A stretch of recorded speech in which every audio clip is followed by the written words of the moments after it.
Hello students, welcome to affairs cloud. My name is Vikas Rana. Students, हम best of the best current affairs provide करते हैं।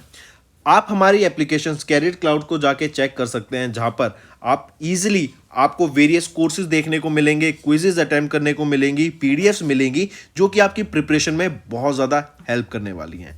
हमारा जो session है, हमारा जो कोर्सेज है, ये क्यों टॉप नॉच रहते हैं? क्योंकि जो हमारी एप्लीकेशंस हैं, हम यहाँ को वेराइटी ऑफ क्वेश्चंस प्रोवाइड करते हैं, वेराइटी ऑफ नोट्स प्रोवाइड करते हैं, जहाँ पर आपको कंटेंट मिलेगा both Hindi as well as English में। आपको क्या करना है, हमारी एप्लीकेशन को डाउनलोड करना है गूगल ऐप स्टोर से, जो कि आप इजीली कैरियर्स क्लाउड के नाम से सर्च करके डाउनलोड कर सकते हैं। And once you have downloaded, आपको लॉगिन करना पड़ेगा with your Gmail ID. And login करने के बाद आपको हमारी जो भी कोर्सेज हैं वो यहाँ पर आपको सारे देखने को मिलेंगे। जो भी आपको क्विज अटेम्प्ट करनी है वो देखने को मिलेगी। आपको ई बुक्स मिलेंगी, यहाँ पर पाथ मिलेंगे आपको। एंड जैसे मैंने आपको बताया, हम डेली बेसिस पे, वीकली बेसिस पे और मंथली बेसिस पे करंट अफेयर्स अपलोड करते हैं, both in Hindi as well as English language. यहां पर आप देखेंगे जो डेली बेसिस पे आपको नोट्स प्रोवाइड किए जाएंगे, फिर आप YouTube पे वीडियो देख सकते हैं, उसके बाद आप आके इस एप्लीकेशन पे क्विज अटेम्प्ट कर सकते हैं डेली बेसिस पे, जो कि बहुत ज़्यादा हेल्पफुल रहने वाले हैं। सिमिलरली वीकली बेसिस पे भी आप ये करेंगे, जो करंट अफेयर्स हैं उसकी आपको पीडीएफ मिलेगी एंड आप क्विज अटेम्प्ट कर सकते हैं वीकली बेसिस पे भी, जो कि आपकी प्रिपरेशन को एक स्टेप आगे लेके जाएगा। एंड फिर ऐसे ही जो मंथली बेसिस पे आपको 100 क्वेश्चंस की इंपॉर्टेंट पीडीएफ मिलेगी, वो आप रिवीजन के लिए एक बहुत अच्छा सोर्स रहेगा आप सभी स्टूडेंट्स के लिए जो गवर्नमेंट एग्जाम एस्पिरेंट्स हैं। इसी के साथ साथ आप देखेंगे, हम बैंकिंग और इकोनॉमी के करंट अफेयर्स प्रोवाइड करते हैं आपको। हम state wise current affairs provide करते हैं, चाहे वो उत्तराखंड, उत्तर प्रदेश, त्रिपुरा, तेलंगाना, कोई भी स्टेट हो। नॉट जस्ट दिस फ्रेंड्स, इसी के साथ साथ देखेंगे हम आपको टॉपिक वाइज करंट अफेयर्स भी प्रोवाइड करते हैं, और ये टॉपिक्स बहुत ज़्यादा इंपॉर्टेंट होते हैं। टॉपिक्स देखें तो जैसे important days, national affairs, international affairs, sports, defence, science and technology, apps and web portals, name the topic, और आपको उस टॉपिक के यहाँ पे करंट अफेयर्स देखने को मिलेंगे। जो भी गवर्नमेंट स्कीम्स लॉन्च की जाती हैं, जो भी एमओयू साइंस किए जाते हैं, जो भी इंडेक्सेस एंड रिपोर्ट्स आती हैं, वो सारी हमारे द्वारा कवर की जाती हैं, ताकि स्टूडेंट को one of the best experience मिल सके करंट अफेयर्स का, और उनको इधर उधर ढूंढना ना पड़े कंटेंट, जहां पर हम आपको सारा कंटेंट एक ही जगह पे प्रोवाइड। हेलो एवरीवन, कैसे हैं आप सब? आई होप आप सब अच्छे होंगे। तो दोस्तों, आज की वीडियो में हम 24 मार्च के इंपॉर्टेंट करंट अफेयर्स डिस्कस करेंगे। ये सेशन आपके लिए काफ़ी हेल्पफुल रहेगा, तो एंड तक बने रहिएगा। काफ़ी कुछ नया सीखने को मिलेगा आज की वीडियो में। एंड फ्रेंड्स, हम टॉपिक वाइज करंट अफेयर्स भी अपलोड करते हैं, तो ये टॉपिक वाइज वीडियो भी ज़रूर देखा करो। काफ़ी हेल्पफुल रहती हैं ये, आपकी मंथली बेसिस पे होती है, हर महीने की हम अपलोड कर रहे हैं, तो काफ़ी बेनिफिशियल रहती हैं ये आपकी वीडियोस। तो ये तो ज़रूर देखा करो, आपको बेनिफिट मिलेगा, क्योंकि इंडिविजुअल टॉपिक है, तो आपकी जो प्रिपरेशन करोगे तो एक टॉपिक आपको पूरे महीने का पढ़ा दिया जाएगा, तो उससे चीज़ें रिवाइज होती हैं और याद रहती हैं। तो चलिए अपना सेशन स्टार्ट करते हैं। सबसे पहले हम बात करते हैं department of social justice and empowerment.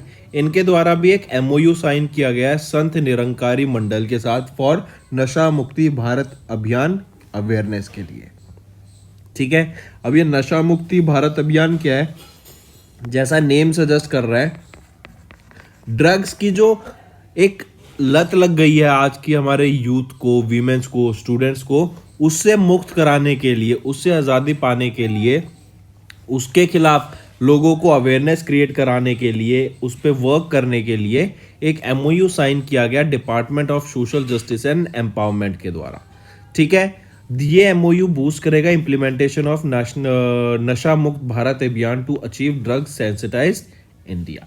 तो याद रखेंगे, ड्रग्स की एलिमिनेशन के लिए, और ड्रग्स से जो एक क्योंकि देखो ड्रग्स क्या होता है, अगर आप ड्रग्स कंज्यूम करना शुरू कर दोगे ना, आपकी एक तो बॉडी खराब हो जाएगी, आपकी फिजिकल जो हेल्थ है उस पर काफ़ी इफेक्ट पड़ेगा।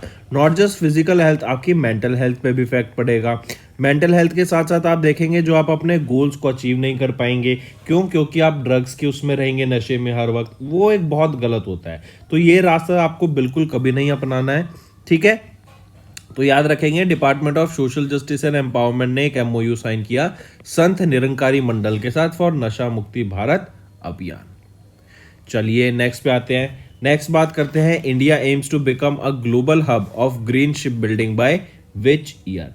तो याद रखेंगे, अभी ministry of port shipping and waterways के द्वारा एक GTTP लॉन्च किया गया। GTTP क्या है? Green tug transition plan.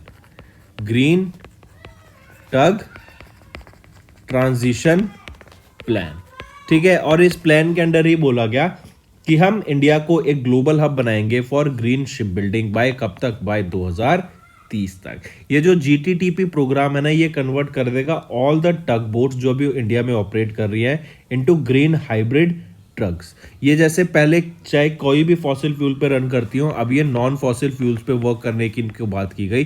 Non fossil fuel हो गए जैसे आपके अमोनिया, मैथनॉल, आपका हाइड्रोजन, ठीक है। तो याद रखेंगे ग्लोबल हब बनाने की बात की गई ग्रीन इंडिया को for green ship building by which year? By 2023। और ये किसके अंदर बोला गया? ग्रीन टग ट्रांजिशन प्लान के अंदर, जो कि ministry of port shipping and waterways के मिनिस्टर सरबंदा सोनोवाल जी के द्वारा लॉन्च किया गया था। और इन्हीं के द्वारा एक और चीज लॉन्च की गई थी, वो है इंडिया का पहला national centre of excellence in green port and shipping. I repeat, national centre of excellence in green port and shipping भी लॉन्च की गई सरबंदा सोनोवाल जी के द्वारा, ठीक है। और इसका कैंपस कहाँ रहेगा? गुरुग्राम। और या हेडक्वार्टर कहाँ रहेगा? गुरुग्राम, हरियाणा में। ऑल राइट, नेक्स्ट यही देख सकते हैं आप, ministry of port shipping waterways ने green tug transition program launch किया और इंडिया का एम रहेगा to be the global hub of green ship building by 2030। चलिए नेक्स्ट पे आते हैं। सेंटर के द्वारा भी एक MOU साइन किया गया है तमिलनाडु गवर्नमेंट के साथ फॉर सेटिंग अप इंडिया का पहला PM मित्रा पार्क। सबसे पहले बताओ ये PM मित्रा पार्क किस सेक्टर से रिलेटेड है? तो हम बात कर रहे हैं टेक्सटाइल सेक्टर की, ठीक है। तो ये जो सेंटर ने MOU साइन किया है तमिलनाडु गवर्नमेंट के साथ for setting up India's first PM Mitra park, ये कहाँ पर रहेगा? ये तमिलनाडु में रहेगा। तमिलनाडु की एक डिस्ट्रिक्ट है विरुधुनगर, वहां पे रहेगा, ठीक है। विरुधुनगर में ये आपका सेटअप किया जाएगा पहला PM मित्रा पार्क। अब मित्रा की जरा फुल फॉर्म भी देख लेते हैं, इंपॉर्टेंट है। मित्रा होता है mega integrated textile regions and apparel, ठीक, याद रखेंगे, काफी इंपॉर्टेंट। और ये जो इंफ्रास्ट्रक्चर कॉस्ट आएगी इस विरुधुनगर में PM मित्रा पार्क सेटअप करने की, ये ऑलमोस्ट 2000 करोड़ रुपए के करीब लगेगी, जिसमें से सेंटर गवर्नमेंट भी इनको सब्सिडी देगी ऑफ 500 करोड़ रुपीस, ठीक है। गवर्नर कौन है तमिलनाडु के? RN रवि। और चीफ मिनिस्टर कौन है तमिलनाडु के? वो है कौन है? MK Stalin. नेक्स्ट, सेंटर ने एक MOU साइन किया तमिलनाडु गवर्नमेंट के साथ ताकि इंडिया का पहला PM मित्रा पार्क सेटअप किया जा सके विरुधुनगर डिस्ट्रिक्ट में तमिलनाडु में। मूविंग ऑन, फिर बात करते हैं president of India Droupadi Murmu. इन्होंने विजिट किया केरला, तमिलनाडु एंड लक्षद्वीप 16 से 21 मार्च के बीच में। द रीज़न मैं आपको ये न्यूज़ पढ़ा रहा हूँ क्योंकि इसमें एक बहुत इंपॉर्टेंट न्यूज़ आ जाती है, वो है अभी रिसेंटली इन्होंने जब ये केरला में विजिट पे थी 16 मार्च के टाइम पर, इन्होंने प्रेसिडेंट कलर अवार्ड से सम्मानित किया INS द्रोणाचार्य को कोची केरला में। अब क्वेश्चन पूछा जा सकता है कि प्रेसिडेंट कलर्स क्यों दिया जाता है? तो ये किसी भी मिलिट्री यूनिट को दिया जाता है जिन्होंने अपनी एक्सेप्शनल सर्विस के लिए उनको सम्मानित किया जाता है, चाहे वो पीस टाइम पे हो चाहे वो ड्यूरिंग वॉर टाइम।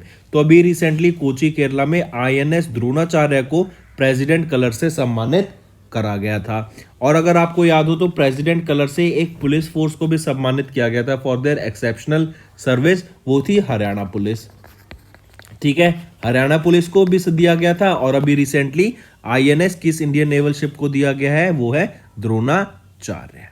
और याद रखेंगे Indian Navy was the first Indian arm force जिसको प्रेसिडेंट कलर से सम्मानित किया गया था बाय डॉक्टर राजेंद्र प्रसाद 27 मई 1951 में, राइट। चलिए नेक्स्ट बात करते हैं United Nation development program and GCF। इन दोनों के बीच में अभी एक एक्रेडिशन मास्टर एग्रीमेंट साइन किया गया है 5 साल के लिए to deliver climate finance to countries in critical decade for action. For example अभी देखो पाकिस्तान में क्या हुआ, पहले तो सूखा पड़ गया था उधर, पहले ड्रॉट आ गई, फिर लेकिन एकदम इतनी ज़्यादा बारिश हुई कि वहाँ पे फ्लडिंग हो गई। फिर हमने देखा UK में भी आपके काफ़ी लेक्स ऐसी थी जो सूख गई थी गर्मी के चक्कर में क्योंकि बहुत ज़्यादा गर्मी हो गई थी। काफ़ी जगह UK में आप ऐसे देखेंगे यूरोपियन नेशंस में जहाँ पर स्कीइंग होती थी, मतलब बर्फ गिरती थी और वो वहाँ पे लोग स्पोर्ट करते थे स्कीइंग का। लेकिन वो स्की रिजॉर्ट खाली रह गए क्योंकि इस बार बर्फ ही वहाँ पर इतनी नहीं पड़ी, बर्फ ही नहीं देखने को मिली। तो ये सब क्या है, क्लाइमेट चेंज।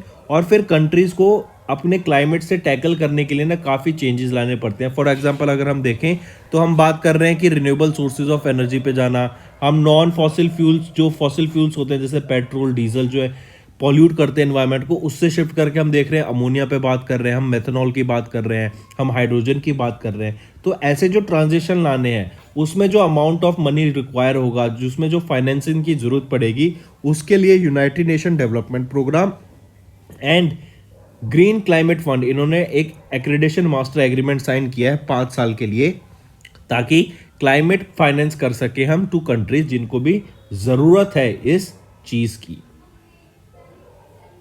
ठीक है। फिर UNDP will work with major partner countries to develop and carry out innovative and impactful projects for urgent climate action. जैसे अगर हम देखें इंटरनेशनल सोलर अलायंस इंडिया के द्वारा लॉन्च किया गया था और ये 2015 में फ्रेमवर्क लॉन्च किया गया था इंडिया एंड फ्रांस के द्वारा मिलके। फिर अगर हम अभी देखें तो international year of the millets घोषित किया गया है 2023 को, रीजन बीइंग कि फूड सिक्योरिटी को कैटल करने के लिए। तो जैसे ये बड़े बड़े इवेंट्स होते हैं, बड़े बड़े जो ये स्टार्ट किए जाते हैं स्कीम्स, इन्हीं को फंड करने के लिए आगे इन दोनों ने टाई अप करा। यूएनडीपी की अगर मैं बात करूं, यूनाइटेड नेशन डेवलपमेंट प्रोग्राम की, तो एडमिनिस्ट्रेटर यहाँ पे कौन रहेंगे, अकीम स्टीनर। हेडक्वार्टर कहाँ पे रहेगा, यहाँ पर न्यूयॉर्क यूएसए में, एंड ये 1966 में इस्टेब्लिश किया गया था। ग्रीन क्लाइमेट फंड की बात करूं तो एग्जीक्यूटिव डायरेक्टर कौन रहेंगे, येनिक ग्लैमरेक।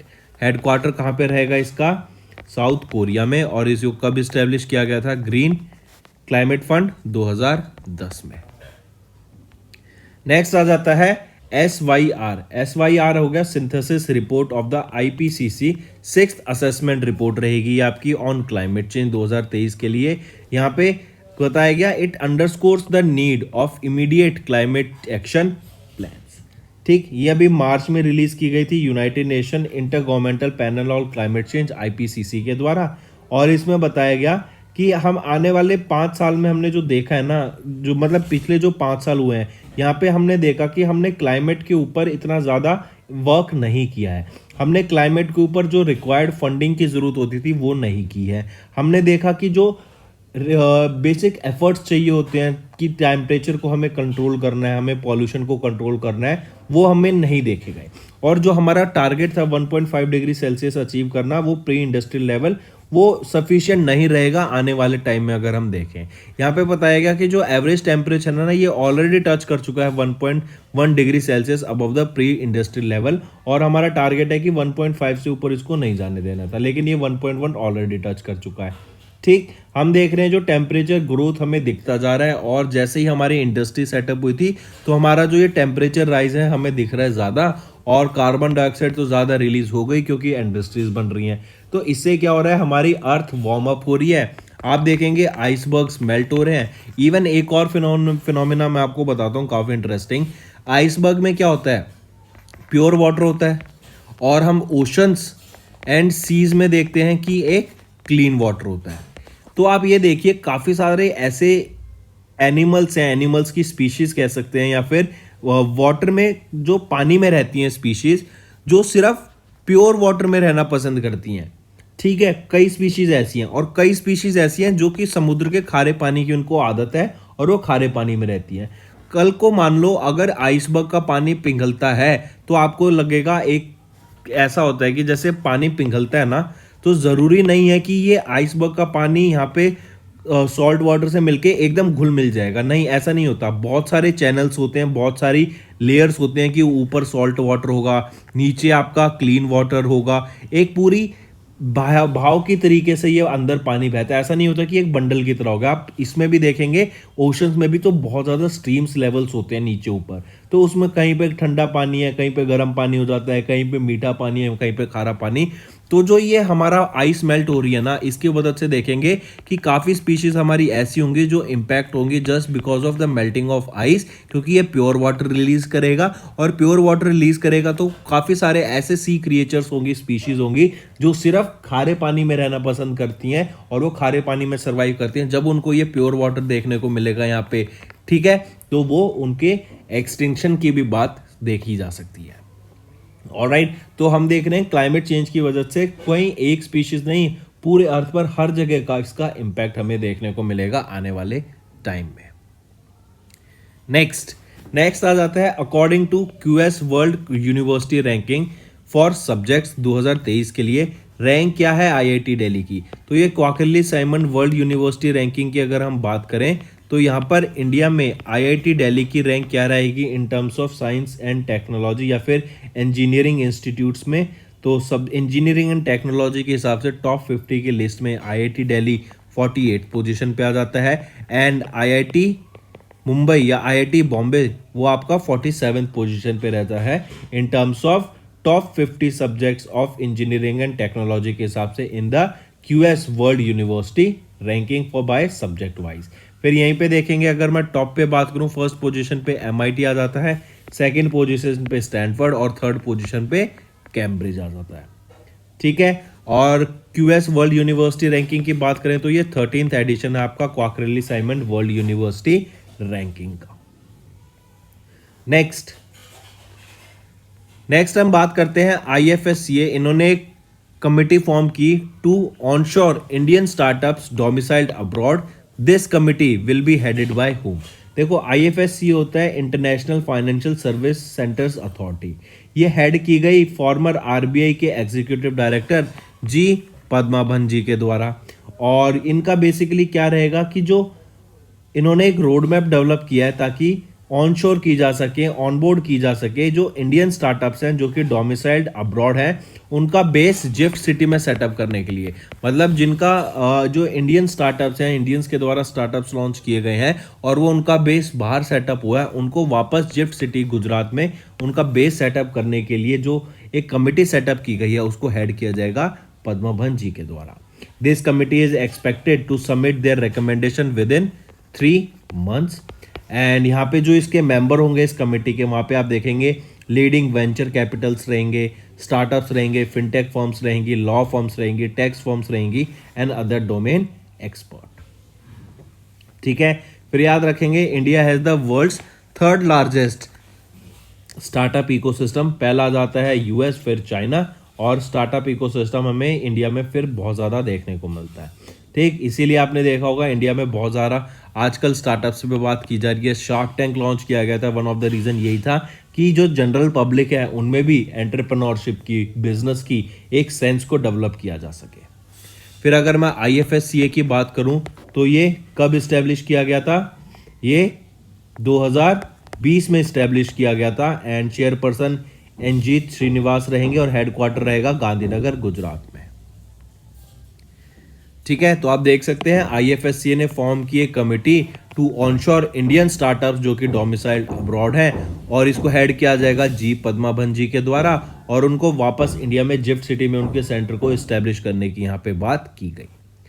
फिर कह रहा है नेक्स्ट क्वेश्चन कि इस कंपनी ने टाई अप किया एनपीसीआई के साथ for Bharat bill pay for loan payments. Bharat bill pay के साथ विद एनपीसीआई एक टाई अप किया गया है ताकि जो लोन्स की रीपेमेंट होती है ना, आप उसको ऑनलाइन बिल पे की मदद से कर सकें, और इसके लिए उन्होंने एनपीसीआई के साथ टाई अप किया, वो रहेगी अमेजॉन। ठीक है, इससे क्या होगा, आपकी अगर ईएमआई पे करनी है आप इजीली इसको ऑनलाइन पे कर सकेंगे, just with their contact details easily आपको पे करने का टाइम मिलेगा, ईएमआई करा सकते हैं, और यूपीआई का फीचर है तो इजीली आप यूपीआई के फीचर से यहाँ पे कर पाएंगे। ठीक है, फिर याद रखेंगे एनपीसीआई की बात करें तो एनपीसीआई क्या है, national payment corporation of India.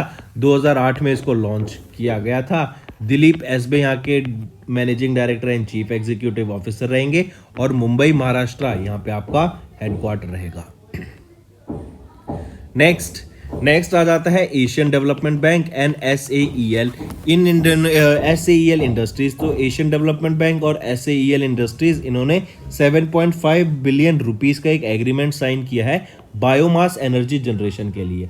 अब जैसे हम स्पेशली बात करें राजस्थान का एग्जांपल लेके चलते हैं, तो राजस्थान में क्या है कि आपके अलग अलग पावर एग्रीकल्चर सेक्टर बहुत बड़ा है। तो एग्रीकल्चर सेक्टर से क्या होता है कि आपका स्टॉक्स हो गए, हस्क हो गए, स्ट्रॉ हो गए, तो इसको जला दिया जाता है। इनको जला देंगे, पराली जैसे कहते हैं, पराली जला दी, तो वो जला देते हैं तो क्या होगा, एयर पोल्यूशन होगा। लेकिन उसी को अगर हम कलेक्ट करके उसका बायोमास से उसकी बायो एनर्जी जनरेट कर लें, ठीक है, तो उससे क्या होगा आपका कि एक तो पॉल्यूशन नहीं होगा एटमॉस्फेयर में, दूसरा आप जो उस पॉल्यूशन को इनडायरेक्टली चैनलाइज करके उसकी एनर्जी जनरेट कर रहे हैं, तो जो आपकी डिपेंडेंस थी फॉसिल फ्यूल पे वो भी खत्म हो गई। आप डायरेक्टली इसको एनर्जी को डेवलप करते हैं, इससे क्या होगा, आपका जो कार्बन डाइऑक्साइड एटमॉस्फेयर में जा रहा था वो कम हो गया, और पराली का जो आप वहां जला रहे थे उसका फायदा मिल गया। थोड़ा फार्मर्स की इनकम भी बढ़ गई। क्यों? क्योंकि जब ये इंडस्ट्रीज इनको जलाने के लिए, इनसे एनर्जी जनरेट करने के लिए इन पराली या फिर इस सारे हस को बाय करेंगी, तो कुछ अमाउंट इनको भी पे करेगी, तो इनका भी फायदा हो गया। तो आप देखेंगे यहाँ हर जगह विन विन सिचुएशन है, और ये काफी अच्छा एक स्टार्ट रहेगा to reduce the environment pollution also. तो Asian development bank and SAEL industries के द्वारा 7.5 बिलियन रुपीस का ये लोन एग्रीमेंट साइन किया गया। इसको अगर डॉलर्स में कन्वर्ट करें तो 91.14 मिलियन डॉलर्स ये अमाउंट निकल के आता है। ठीक है, चलिए एशियन डेवलपमेंट बैंक की अगर बात करें तो मत्सुगु असाकावा प्रेसिडेंट रहेंगे। हेडक्वार्टर रहेगा मनीला फिलीपींस में। इस्टेब्लिश किया गया था 1966 में, और 68 कंट्रीज यहाँ पे मेंबर कंट्रीज रहेंगे।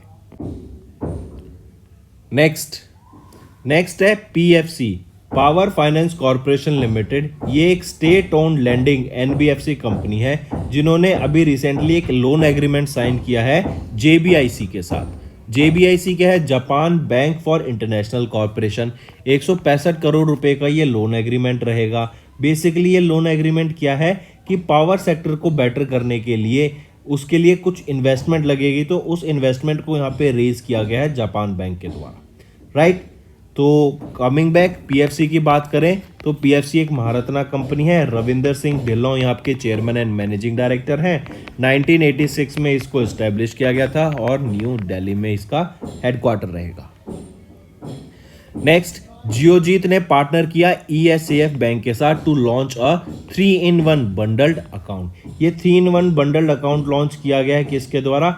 जियोजीत पार्टनर्स ने ESAF बैंक के साथ मिलके, ठीक है। It is a one of its kind service, जहां पर आपका demat account, trading account provide किया जाएगा, एंड आपको अगर कोई भी सिक्योरिटीज को बाय करना है, आपको अपने पैसे की इन्वेस्टमेंट करनी है, तो आप यहाँ पे ऑनलाइन कर पाएंगे इजीली, ठीक है। और ये जो बंडल्ड अकाउंट है, यहाँ पर आप देखेंगे कोई भी आपका स्टार्टिंग में कोई भी चार्जेस आपको नहीं लिए गए हैं। मार्च 2024 तक कोई सब्सक्रिप्शन फीस नहीं रहेगी।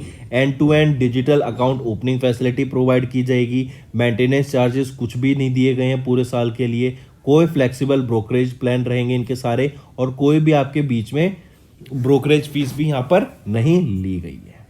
तो याद रखेंगे, जियोजीत ने पार्टनर किया ESAF बैंक के साथ ताकि एक 3-in-1 बंडल्ड अकाउंट लॉन्च किया जा सके, और ये काइंड ऑफ डीमैट अकाउंट है। ऐसे अगर आप देखेंगे तो ज़ेरोदा हो गया, जहाँ पर आप अपने शेयर बाय कर सकते हैं, सिक्योरिटीज़ में बाय कर सकते हैं, इक्विटी मार्केट में, डेप्ट मार्केट में बाय कर सकते हैं। ऐसे ही आ जाता है आपका ग्रोबी, ठीक है। ESAF स्मॉल फाइनेंस बैंक की बात करें तो MD एंड CEO कौन रहेंगे? के पॉल थॉमस। इस्टेब्लिश कब किया गया था? 2017 में। हेडक्वार्टर कहाँ रहेगा? थिसूर, केरला में। और यस, यही चीज़ याद रखेंगे। नेक्स्ट आ जाता है फिर RBI सेटअप कर रहा है एक नया data center and cyber security training institute. कहाँ पर? ओडिशा में। I repeat, governor of RBI Shaktikanta Das, इनके द्वारा फाउंडेशन स्टोन ले किया गया है ग्रीन फील्ड डाटा सेंटर का and enterprise computing and cyber security training institute, जो कि भुवनेश्वर ओडिशा में रहेगा, ठीक है। एंड ये जो आपका कमीशन किया गया नया data center and cyber security training institute 18.55 एकड़ की लैंड पे ये स्प्रेड रहेगा, ऑलराइट, एंड शक्तिकांत दास ने हाईलाइट किया vital role of technology in assisting the financial sectors and RBI's action over the years and more recently in facilitating a strong recovery from the pandemic. तो याद रखेंगे greenfield data center and enterprise computing and cyber security training institute Bhubaneswar Odisha में। FIFA world cup भी आपका FIH men's hockey world cup भी 15वां आपका 5th addition का ओडिशा में ही हुआ था और यहीं पर पहला ओलंपिक वैल्यूज एजुकेशन प्रोग्राम भी लोकेटेड रहेगा। Moving on, world bank's IFC to invest $73 million in Mahindra and Mahindra's last mile electric mobility unit.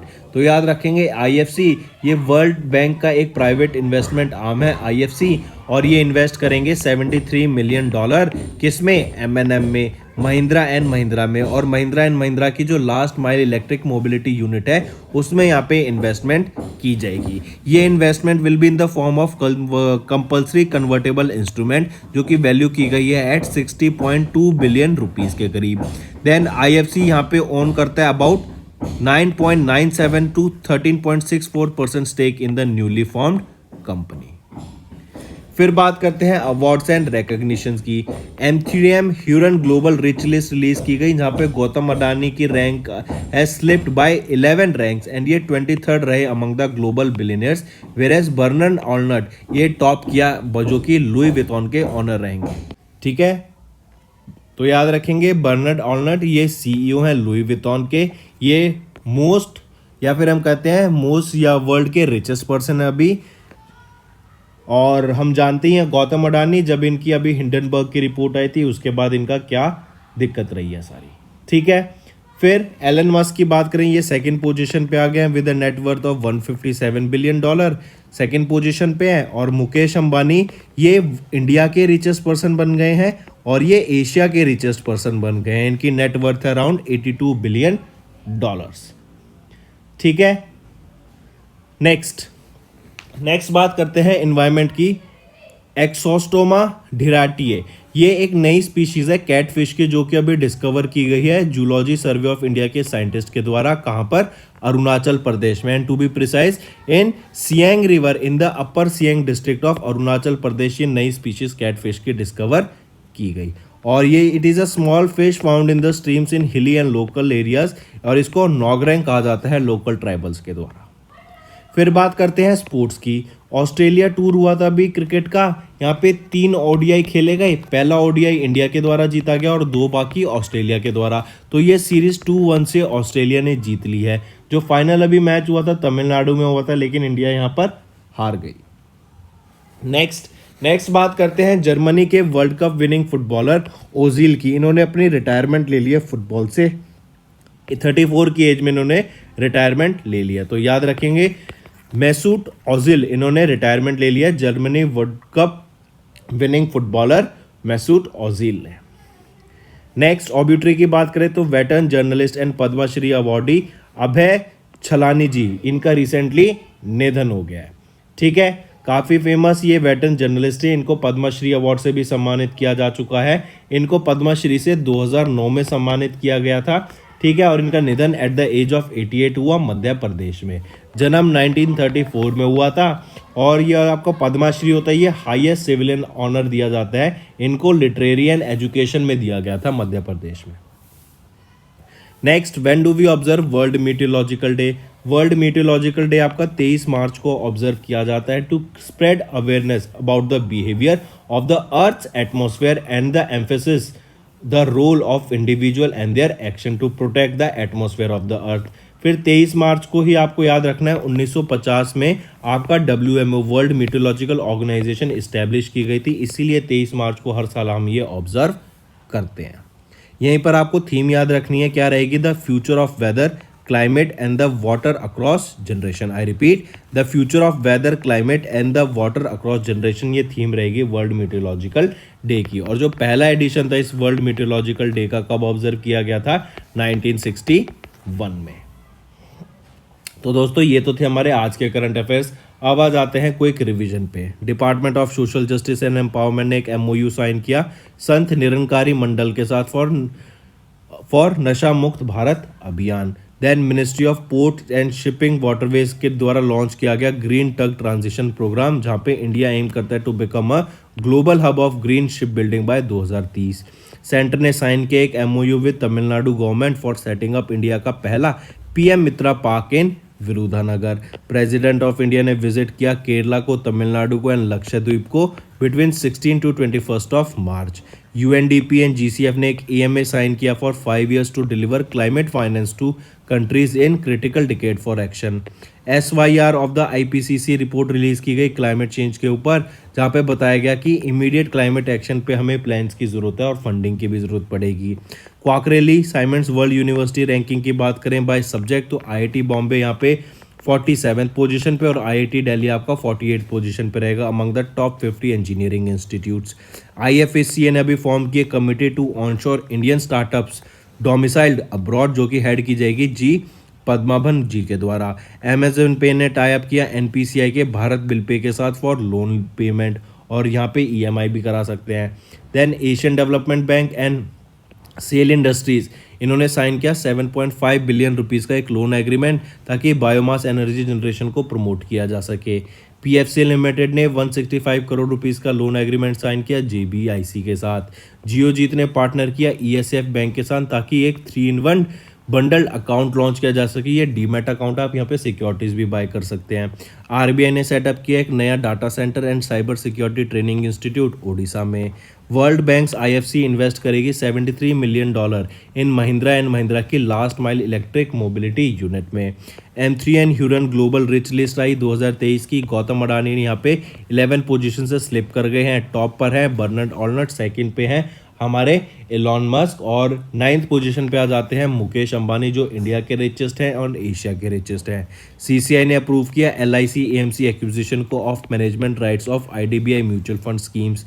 एस्टोमा ढीराटे, ये नई स्पीशीज है कैट्स फिश की, जो अरुणाचल प्रदेश में ZSI के साइंटिस्ट के द्वारा डिस्कवर की गई। ऑस्ट्रेलिया टूर ऑफ इंडिया की बात करें तो ऑस्ट्रेलिया ने हरा दिया इंडिया को by 21 runs in their third ODI, और 2-1 से ऑस्ट्रेलिया ने ये सीरीज जीत ली है। जर्मनी के world cup winning footballer Mesut Ozil, इन्होंने रिटायरमेंट ले लिया फुटबॉल से। Vet and journalist and Padma Shri awardee Abhay Chhalani ji, इनका निधन हो गया। वर्ल्ड मीटियोलॉजिकल डे हमारा 23 मार्च को ऑब्जर्व किया जाता है। तो दोस्तों ये तो थे हमारे आज के इंपॉर्टेंट करंट अफेयर्स। अब आ जाते हैं रिवीजन पार्ट पर। पहला, हिमाचल प्रदेश गवर्नमेंट ने एक MOU साइन किया फ्रेंच एजेंसी के साथ to improve drinking water sanitation. फिर आ जाता है वर्ल्ड पपेट्री डे, 21 मार्च को ऑब्जर्व किया जाता है world puppetry day. Next, world water day 22 मार्च को ऑब्जर्व किया जाता है। फिर हम बात करते हैं इंडिया फर्स्ट लाइफ इंश्योरेंस, इनको सेबी का अप्रूवल मिला है to launch an IPO initial public offering, ताकि जनरल पब्लिक से फंडिंग रेज की जा सके। नेक्स्ट आ जाता है ministry of environment forest and climate change के द्वारा गाइडलाइंस रिलीज की गई for human wild life conflict mitigation. Then आ जाता है एफिंडेक्स, ये सेकेंड एडिशन रहेगा इस फील्ड ट्रेनिंग एक्सरसाइज का, जो कि अफ्रीका और इंडिया के बीच में कंडक्ट करी गई, और इंडिया में कहाँ पर कंडक्ट कराया गया इसको, पुणे महाराष्ट्र में। ऐसे पूछ लेंगे कि एफिंडेक्स को किसके द्वारा कंडक्ट कराया गया था सेकेंड एडिशन को, तो इंडिया के द्वारा पुणे महाराष्ट्र में। फिर इंटरनेशनल डे ऑफ फॉरेस्ट 21 मार्च को, और इसकी थीम मैंने आपको ना होमवर्क में दी, हम आगे पढ़ेंगे अभी, ठीक है। तो ये हो गया आपके रिविजन पार्ट। अब आ जाते हैं होमवर्क पर। पहला, साजिबू नोगमा पनबा, ये एक लूनर न्यू ईयर है, किस स्टेट में ऑब्जर्व किया जाता है। देन आ जाता है what is the name of the second anti submarine warfare shallow watercraft, जो अभी रिसेंटली लॉन्च की गई थी। और फिर बता दो इंटरनेशनल डे ऑफ फॉरेस्ट 2023 की थीम क्या रहेगी। तो ये 3 आपके होमवर्क क्वेश्चंस रहेंगे फ्रेंड्स। आई होप आपको सेशन समझ आया, सेशन अच्छा लगा, काफ़ी कुछ सीखने को मिला। अगर नई चीज़ सीखने को मिले तो इस वीडियो को लाइक कर देना और कमेंट करके ज़रूर बताना कि आपके क्या व्यूज़ रहेंगे। इससे हमें मोटिवेशन मिलेगी, और मोटिवेशन इसलिए मिलेगी कि हम आपको डेली बेसिस पे बेटर कंटेंट ला सकें और अच्छे से कंटेंट प्रोवाइड कर सकें, ताकि आपके जो गवर्नमेंट एग्ज़ाम आप देंगे उसमें आपके अच्छे नंबर आ सकें। So that's all for the day friends, thank you and have a nice day. And जाते जाते बोलूँगा टॉपिक वाइज वीडियो ज़रूर देखना, हमने बैंकिंग अवेयरनेस की अपलोड करी है, उसको जाके ज़रूर से देखिए। So that's all for the day, thank you and have a nice day. Friends ये हमारी वीडियो थी, आई होप आपको वीडियो पसंद आई होगी। इसी के साथ साथ फ्रेंड्स आप हमारे यूट्यूब चैनल को सब्सक्राइब कर सकते हैं। आप टेलीग्राम चैनल पे जाके हमें फॉलो कर सकते हैं। एंड इसी के साथ साथ अगर आपको कोई भी प्रॉब्लम आ रही है या तो पेमेंट में या हमारे कोर्सेज के साथ, तो आप हमें कांटेक्ट कर सकते हैं एट द नंबर 7677333862, या फिर आप हमारी मेल आईडी पे हमें मेल कर सकते हैं and I will make sure कि आपकी जो प्रॉब्लम है उसको जल्दी से जल्दी सॉल्व किया जाए। इसी के साथ साथ आप हमारे इंस्टाग्राम हैंडल affairscloud_official को फॉलो कर सकते हैं। कोड और याद रखना, वो है विकास 10। अगर आपको 10% का एक्स्ट्रा डिस्काउंट चाहिए तो आप विकास 10 का कोड यूज कर सकते हैं, आपको क्रैक 10 के अलावा 10% का डिस्काउंट यहां पे मिलेगा। और इसी के साथ साथ अगर आपको कोई भी इश्यू आ रहा है हमारी एप्लीकेशन से रिलेटेड, वेबसाइट से रिलेटेड, या आपका कोर्स परचेज नहीं हो रहा, या आपका कोर्स परचेज हो गया, पैसे कट गए हैं, या कोई भी इशू आ रहा है, तो आप हमें कॉन्टैक्ट कर सकते हैं एट द नंबर 9677333862, या फिर आप मेल कर सकते हैं support@affairscloud.com पे। एंड आई मेक श्योर हमारा रिप्रेजेंटेटिव आपको जल्दी से जल्दी आपको रीच करेगा एंड आपकी प्रॉब्लम को सॉल्व करेगा। That's all for the day, friends. I hope you enjoyed the session, and you can follow us on the YouTube channel, as well as apart from YouTube channel, you can go and follow us at Affairs Cloud Telegram channel. And if you have any queries related to the content or the of courses offered to you or the payment which you did on the application, you can contact us on the number provided, that is 7677333862. Apart from this, friends, you can follow us on the Facebook as well as on Instagram handle, that is affairscloud_official. In the end, friends, if you use a code that is Vikas10, you will be getting an additional extra 10% discount by using this code Vikas10. Also, if you have any problem regarding the course purchase, any problem regarding to our application, you can contact us on the mobile number, that is 9677333862. And if you want to mail us, you can also mail us on support@affairscloud.com, and I assure you that our representative from us will be contacting you soon and resolving your issue.